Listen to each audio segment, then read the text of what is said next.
Welcome to Promo Insiders, an ASI Media podcast that covers the topics that matter most to the promotional products industry. I'm CJ Mitka, and in this episode, we're talking email. Are we too addicted to email?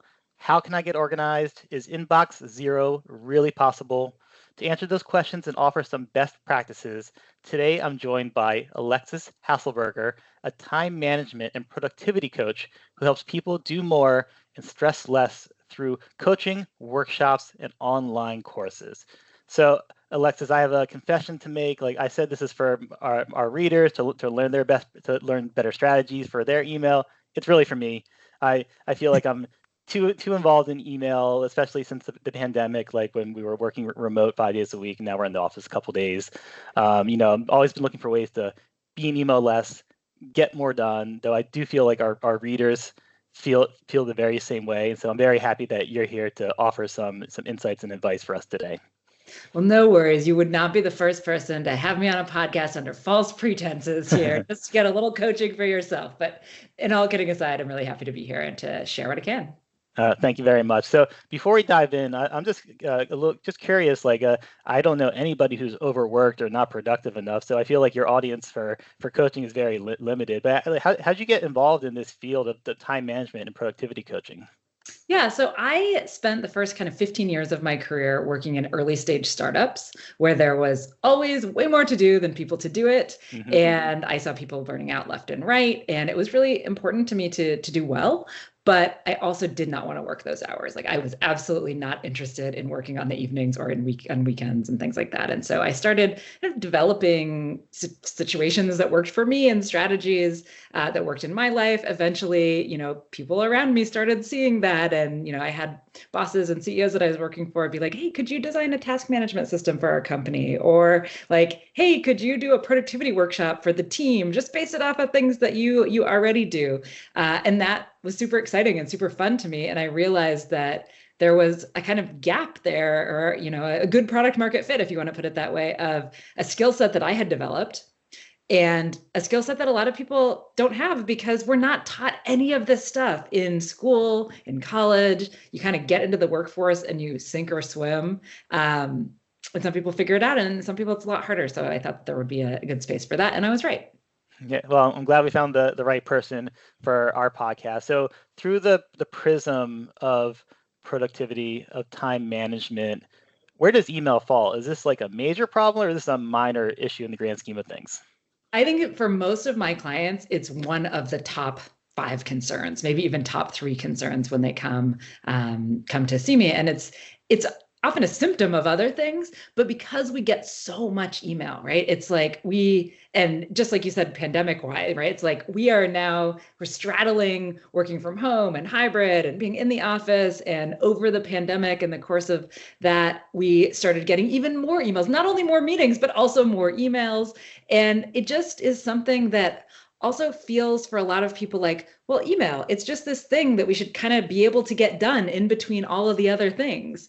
And that's not true. In order to be on top of our email, we actually have to devote time to it. Right. And one of the reasons I want to talk about this today is that it's a critically important aspect of our readers that they work in business where they're generating sales, they're coordinating with partners and vendors and and all sorts of different people and their clients, and email is the main conduit for all that. And so it's a critically important platform. That's why I wanted to dive into some of these best practices that we're going to talk about and your insights. And the thing I want to start with is anytime someone brings up, oh, how can I get better at email? The answer is always inbox zero. It's just it's like automatic reply, inbox zero, zero. Is that a realistic goal? Is this something that everybody should be aspiring to? Well, I always hesitate to say everybody, right? Because I do know people for whom like their inboxes are more like inbox 10,000 and yet somehow they're on top of it, right? So I'm not going to say there are those unicorns out there and that works for them and that's fine. But for the rest of us who feel like intense anxiety looking at 10,000 emails or having, an inbox that just really feels out of control because anything beyond the first page, right? It's kind of lost to the world. I think inbox zero is not only achievable, but I think it really reduces the stress. The caveat that I'll give here is I say inbox zero-ish. Okay. Because if you get to inbox zero, like, sure, we can all get to inbox zero. I probably get to inbox zero 3 times a day, right? But as soon as I'm out of my inbox, it's back, right? Because email is this never ending thing. And so I think that if you have some like a number you're comfortable with, right? For me, it's like if I end the day and I have 10 emails left in my inbox, it's no big deal, right? That's still close-ish to zero. For other people, it might be a slightly larger number, but it shouldn't be beyond 1 page of email, because that's when things, if you have to click over to that next page of Gmail, it's already lost, right? Like you've already forgotten about it. So yeah, I think that it is achievable, and something that I teach to all my clients, and specifically a way to stay there without spending all your time in email, right? Because inbox zero shouldn't mean you're spending 50% of your time in your inbox. Okay, and I think maybe we were presupposing here everybody knows what inbox zero is or the philosophy behind it. So can you explain a little bit more about that and guess sort of what the goal that you're trying to reach? Yeah, so inbox zero just means that everything that is in your inbox has been processed in some way, right? So this doesn't mean every single email has been answered. It doesn't mean every single email has even been read, because maybe there's things you're just clicking through and you're just archiving immediately. But it means that there's nothing in your inbox that you know, when you go into process your email, you're getting it down to zero. You're making sure that you process what's in there so that you're not missing things. Got it. Okay. And so when you say processing these emails, like what action specifically are you referring to? Yeah, so I teach a method called the one-touch rule for email. And what that means is that every email, and I'm going to challenge you and all the listeners to think of one email that doesn't fit into one of these 3 categories. I've never had anybody be able to give me something that doesn't fit in. So there's 3 categories. The first category is things that don't require a response, right? You were CC'd on it. Maybe it's a newsletter you've subscribed to. Maybe it's just junk, whatever. You can just get it out of your inbox. All you needed to do at most was read it, right? Arguably, if you're constantly archiving things without reading them, you should probably be unsubscribing from them so that you don't have that time either, but that's a whole other thing. The second category is things you can answer right now because you have the answer or you can reasonably find the answer within a couple of minutes. And in these cases, you should just reply right away. Even if you don't have the right words, right? Even if you feel like you haven't perfectly wordsmithed this thing, even if you're kind of afraid of what the answer to your answer will be, there, like a lot of times we don't answer because we're like feeling some it's kind of emotional resistance to it in some way, right? So even if those things are true, just reply. The reason that we should reply is, one, to get things out of our inbox, get it into somebody else's plate, but also the longer it sits there, the more mind share it takes up, right? Okay. And then the third category is where most people find themselves getting into trouble. And this is that there are a lot of emails that we can't answer right away. And we can't answer them right away for any number of very valid reasons. We might need approval from somebody else. It might be a project or work or something that somebody is asking us to do, and we don't have time to do it right now. It might be that we really need to think about it. We can't come up with an answer on the fly. We really it's a bigger problem. It requires we do some research or whatever. So there's a lot of reasons why we might not be able to answer right away. And in those cases, what we want to do is, one, reply and just say acknowledged. Got it. I got your email. The reason we want to do this is twofold. Like, one is an altruistic reason and the other one is selfish, right? Altruistically, if we reply to somebody and just let them know we got it, then they aren't sitting there thinking, did they get my email? Are they mad at me? Is that why they're not returning it? Should I also reach out to them on Slack or Teams? They're not having those thoughts. But on the other hand, if you just reply and say that you acknowledge something, you're not getting that second email 2 days later, which is like, hey, just bumping this to the top of your inbox, right? Like, kind of, you're making sure you don't get that extra email. And then what you should do is add whatever that work is to your task list, to your task system, however it is that you prioritize tasks, because now it represents real work that has to be prioritized with all the other real work that we do. And if when you go into your inbox, you just process things in, like, just process your email, which one of these 3 things is it, you will find that you can actually get through that inbox very quickly. Okay. I think that's great advice. Makes a lot of sense. And a little bit, I want to touch on the organizational side of it, but your point about responses, I think, leads me to my next question, which is okay, like yeah, let's respond to those things even if we don't have all the answers right away. How how quickly should we be responding? Which means how often should we be checking email, and how long like between like somebody sends an email should we be responding to that person? So this is something that there is no standard for this, right? Mm-hmm. I think people, every time I go in, I actually teach a workshop around communication norms within teams and companies, because if I go into a room and I say, how quickly should an email be answered? And there are 10 people in that room, I'm getting 10 completely different answers, right? So what I actually suggest is that on your team, you have a conversation about this. How quickly should an email be answered? How quickly should a Teams message be answered? How quickly should a Slack message be answered? Because if we can agree that, you know what, we answer emails within 1 business day, and we answer Slack messages or team messages within 2 hours, and we answer, whatever, then we don't feel that like, oh, we have to check constantly, right? And I think that the stats say that most people check email like 37 times during the workday. Yeah, I'm above that Right? for sure, unfortunately. Yeah. And I think that the reality is that I think if you process email 3 times a day in most jobs, you're actually probably going to be more responsive to people than you are if you're constantly checking and then maybe missing things, et cetera. If you like do a real processing, I do it 2 times a day. Some people in certain industries may need to do it more often, right? Like maybe you work in PR or something and there are emergencies that are happening. Maybe you need to do that a little more frequently. But I think what most people do is have notifications on, and then they're just like every time they get an email, they're checking. That is a real productivity killer. Yeah, and I agree. I used to have notifications. I turned them off, but then I deal with like the unknown is like, oh, haven't gotten an important email. Like, should I check it? So I see both sides of it. Like having the notification distracts you, but then like you're dealing with the unknown about like what's in my inbox. I haven't checked it in a little bit. That's true, right? Like there is that internal impulse. And I think that's actually something that we can work on, right? So it's not as if I blissfully, in between my email processing sessions, I'm like, oh, I just never think about email, right? But there are things that I do. I make sure to close the email window so that I don't ever see a little red button at the top that tells me how many emails I have, right? I have notifications off like you do. And if I happen to feel that like, oh, I need to go check email, sometimes I'll just take a deep breath and be like, is this the thing I should be doing right now? Because studies show that when we get interrupted or distracted, even when we're doing it to ourselves, that it takes us about 23 minutes to return focus to what we were doing. And so if if we're kind of, because of FOMO or whatever, always going to check consistently all of the time, then we are just losing time all day long.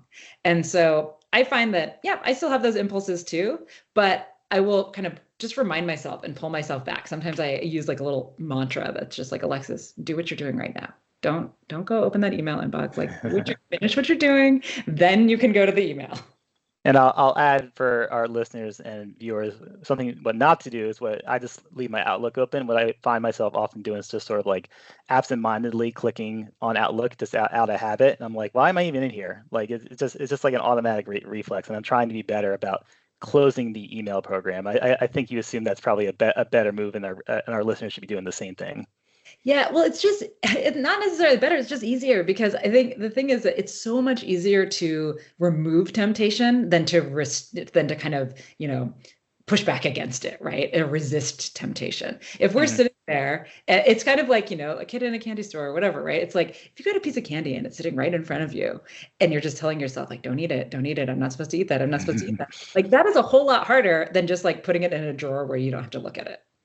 Yeah, no, it makes a lot of sense. So you mentioned like, well, maybe for certain industries though, they need to be checking more often or be on top of it. And so I want to ask you about, our industry. We're marketing and advertising agencies. These companies are working, they're working with clients and prospects. And I've talked to hundreds of different companies in our industry, and they swear like speed is a difference maker. If somebody, if a client emails with a request, a prospect emails with an inquiry, if they're getting back within, like, let's say within the hour or faster, that could be the difference between a sale or missing out on that opportunity. So how do you reconcile sort of those scenarios where they say that like being responsive is a huge help for their business? I think there's a difference between responsiveness and immediacy. And so I gotta say, if somebody answers my email like within 5 seconds or within very quick, my first thought is like how distracted are they? Right? Like that's my first thought. But I totally also understand. I mean, I also work in an industry where I have clients coming in with inquiries, et cetera. And so I would just question whether you need to be responding within 5 minutes or whatever, or try every 2 hours and see if that helps, or every 90 minutes, right? I think that most people think if you get a response within a couple of hours, that's pretty good, right? Yeah. I don't like, I would just be really surprised if, because I don't know, because you answered in 90 minutes instead of 45 minutes, that was going to make a big difference. I like to think of it like this, right? Like sometimes you have to go to the doctor. And when you're at the doctor's, you're not going to be answering your email. Sometimes you're at lunch. Maybe you're at lunch with a client. While you're at lunch with a client, you're not going to be answering email. And so those are windows of time that are usually somewhere between an hour or two.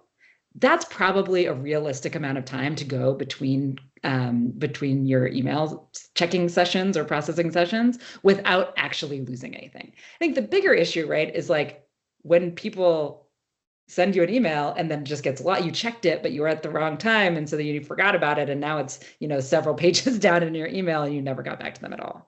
Yeah, and I've been guilty of that, where checking an email, I mentally answer it, but never actually responding, and then you don't. So, Right. Yeah. And one tactic that I've learned, and I hope you'll endorse, at least agree with, how quickly you respond sets the expectations. So if you're responding within 5 minutes, the person on the other end is going to expect every time that they email you, they're going to get a super quick response. And if you lengthen the time, you set the expectations about when they expect that response. Yeah, I think you're so right, and expectations are really key. When I worked in client-facing organizations before I worked for myself, I really loved it when we had like SLAs that were clear with our clients about when we'll answer within 24 hours or we'll answer whatever. I love it when people put their email, like their kind of email response times in their signatures, right? That says like, hey, I process email a couple times a day, or like, I'm in my inbox between those hours. I think that can work well. I always have an out of office reply on the weekends that just says, hey, it's the weekend, and I don't check email on the weekend, and here's why, and I'll be back with you next week. And so I think setting those expectations is really key. And what you said about even if you're not explicitly setting them, they're going to be set by your actions, right? Okay. Yeah. Great. I like the out of office idea on the weekends. Very, very nice. Yeah. So we're processing emails, right? We're taking actions. Many people endorse creating folders, labeling things, really like deeply organizing. Is this the correct approach? I don't think so. I think that may have been the correct approach 25, 30 years ago when email first came out and search was terrible. But the reality is that most people search for emails instead of going into like a complex folder taxonomy, right? Yeah, me. I'm a serial searcher. Yeah. Almost everyone is, and search has gotten so much better. And there are a number of studies that show that people who file emails in in a complex system, that they actually spend more time in email because they're doing that.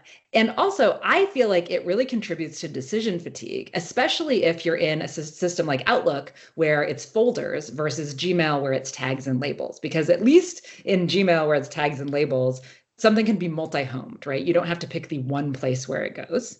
And if you're in Outlook, it's like one folder to one email, right? And so you have to find, well, I don't know, is it related to this client, or is it related to this industry? Like, is it, what is it, right? So I'm a big believer in not adding complexity unless it becomes necessary. So it doesn't mean like no folders, never, et cetera. It just means like, does it make sense for certain things? Now, I work with a lot of lawyers. For them, they actually they do need to at least file things by client, because there could be legal ramifications if there's diligence and things like that, right? But what I see is people get these nested multi-level folder structures, and then it's like every time you go to file something, it's like I got to click on 5 things to do it. Where does it go? And it's not that helpful in the end, anyways.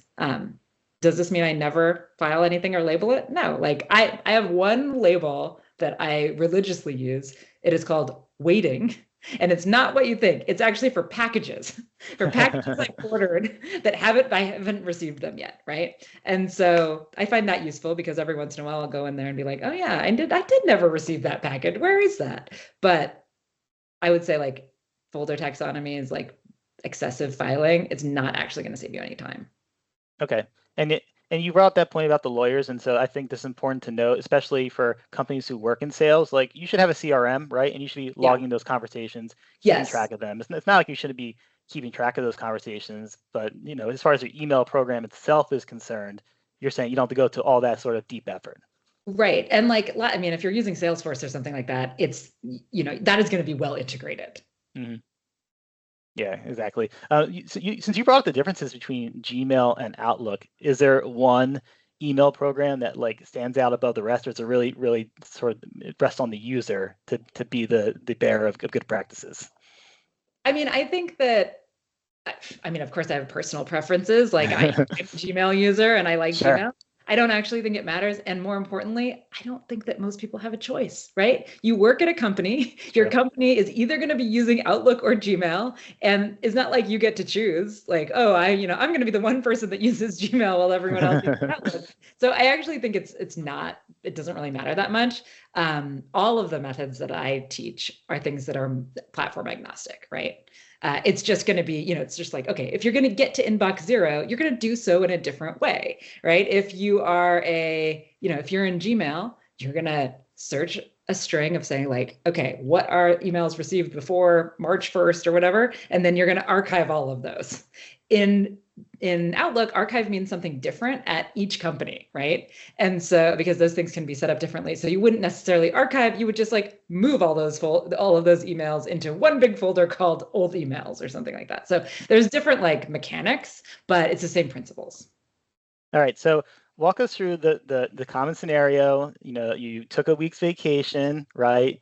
You didn't check your email, though. I check my email because I just want to be in the know, but maybe you can disagree with that. But you didn't check your email. You come back on Monday morning and there's 800 emails that are waiting for you to be looked at and processed. What do you do? Yeah, this is a great one. This is something that I do all the time because I have never checked email on a vacation in my entire working life. And in fact, last summer I took a 6-week sabbatical and then I came back and I had thousands of emails. Wow. So what I suggest, and I was back to inbox 0 on day 1. So what I suggest is that when you're going out on vacation, you actually block off the full first day that you're back or half day or whatever you can manage so that people can't schedule meetings with you on the first day that you're back in the office. And that you use that day to get back to 0-ish and to integrate any new work that has come in through email or otherwise into your task system so that basically you're kind of back on top of it within a day or two. The other alternative, which is what most people do, is for weeks, they try to dig themselves out of this hole, right? A little by little over time, it's really stressful. What I've found is that, especially as someone who doesn't check email on vacation, is that the vast majority of things will be resolved by the time you return. Like your coworkers are actually quite capable of things. And there will be some things that you need to do, and that's fine. You just kind of integrate them back in with everything else. I think it's also really important to set expectations with an out-of-office reply. So when you are going on vacation, like don't say, I'll be back on Monday and I'll reply to you then. Say, I'll reply to you the week of blah, blah, blah, to give yourself a little bit more wiggle room in there. Okay, yeah, I like that idea a lot. So that not everybody expects the day you're back, like that you're going to get the answer right away. Like you build that extra time for yourself. So I really like that idea. Yeah. So so what I'm wondering about is you mentioned earlier, like when you get CC'd on an email, like you don't have to, those might be emails you don't have to respond to. How do you feel about the protocol of like CCing people in the first place? Because I work in a company. We have 400 people. And the CCs just fly like all over the place. So sometimes, and sometimes it's sometimes it can be very selective or sometimes indiscriminate. Like what's your feelings about those CCing actions? I think people need to be a little more thoughtful about their CCing because I think people just don't realize how much extra churn it causes for other people. And so I would say CC someone if they truly need to know whatever it is. A lot of times that's just not necessary. If you're CCing like 10 people on something, I would be asking yourself what's happening here, right? BCCing even worse, right? It's just like don't blast people with all this information. I think this is like if your company uses Slack or Teams or something like that, that's actually like consider should this message actually be in a channel? Like, is this more of a broadcast about something than like an email that we're answering? So I think people need to think a little bit more thoughtfully about CCing because it just increases your inbox by so much. So and then this is wondering am I supposed to do something? Am I not? Like what's going on here? right. And this isn't the primary subject, but since you just brought up like our organization, like a lot of organizations now have both that communication channel like Slack or Teams, we use Teams, and we have email. And sometimes it's like, do I email the person? Do I chat the person through Teams? And how do people decide like what's the proper way to communicate with people when you have so many different options, even texting too? Like coworkers will text me too because they know I'll respond. So like, how do you choose between these different methods? So this is another, I'm going to harken back to what we were talking about earlier about like having an actual discussion to agree on communication norms within your team or your organization, because guaranteed you are not the only one struggling with which channel should I use to send this message. And so what I found as, this is not going to be true of every organization. Every team can come up with their own norms. But what I typically find is that when people go through this process, they come to a somewhat similar understanding, which is usually Teams and Slack should be used for things that require like a more quick response, right? Something that like you need today or you need within the next couple of hours or hour or whatever, right? So it's like for a quick message about something or for kind of these, I don't know, additional context to the channel or something like that. Email is typically for things that can wait a little bit, right? Maybe a day, maybe 2 days. Okay. And then we need to define what the emergency channel is. And the emergency channel, which is, no, I need you to respond right now. Like right now, this is needed, usually ends up being something like text or a phone call because people use those so infrequently anymore, right? In a work context.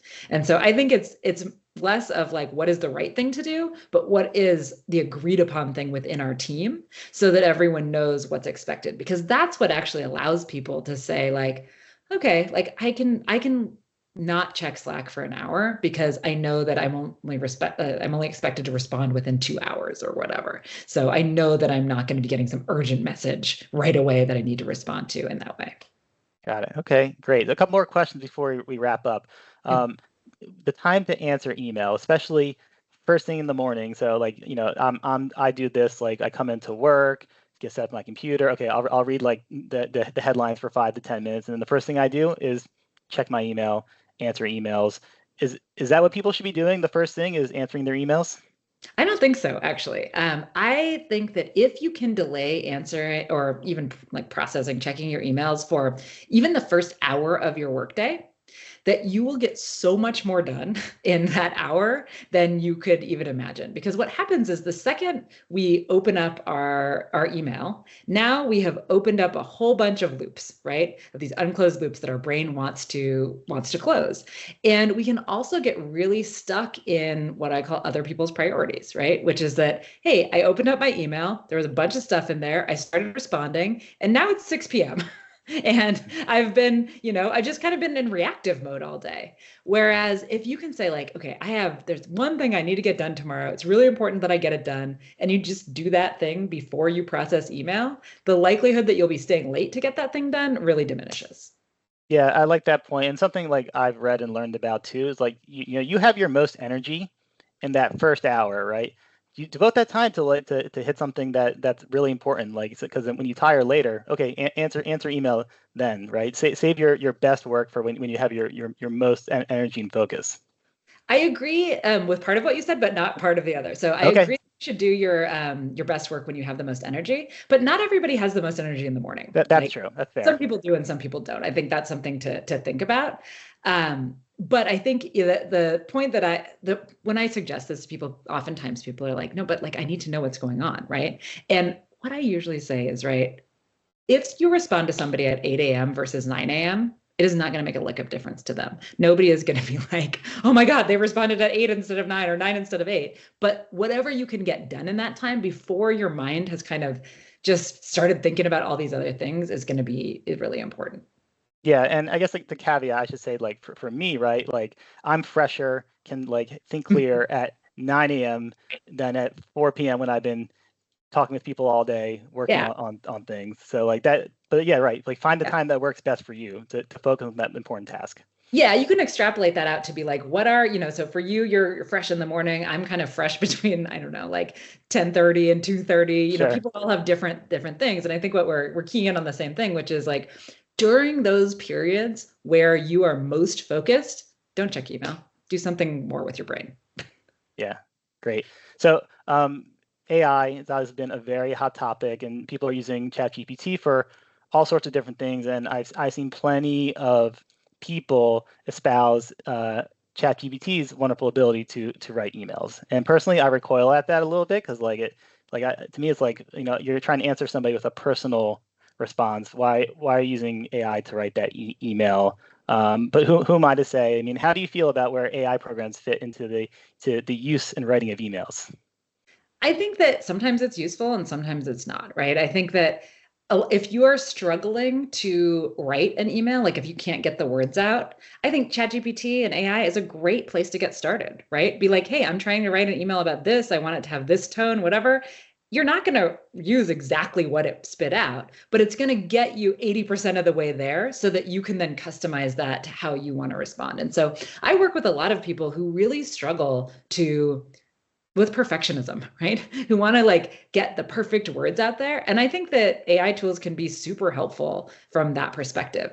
I think for a lot of emails, it's probably overkill, right? It's like, you're just responding, yeah, that looks good, whatever. I mean, I'm not going to go to ChatGPT to do something like that. But I've 100% used ChatGPT in circumstances where I was like, I need to negotiate this thing. Like somebody, like, here's the kind of what I want to get across. Give me 3 different versions of this with like, and I think that it's not that you're going to send the ChatGPT version, but sometimes that really just unlocks, oh, okay, I don't want to say that. I do want to say this. It just kind of helps you through it. So I think that anything that can be a helpful tool, in that regard and like just get the email out the door is useful. And then there's also, there's also tools that help you get your tone across more properly. Mm-hmm. And so I think there's one GPT on ChatGPT called Email Humanizer, which basically says like, okay, take this email and make sure that I'm not going to come across as a jerk, And so I think that can be useful too, because tone in any kind of written communication is actually pretty hard for us.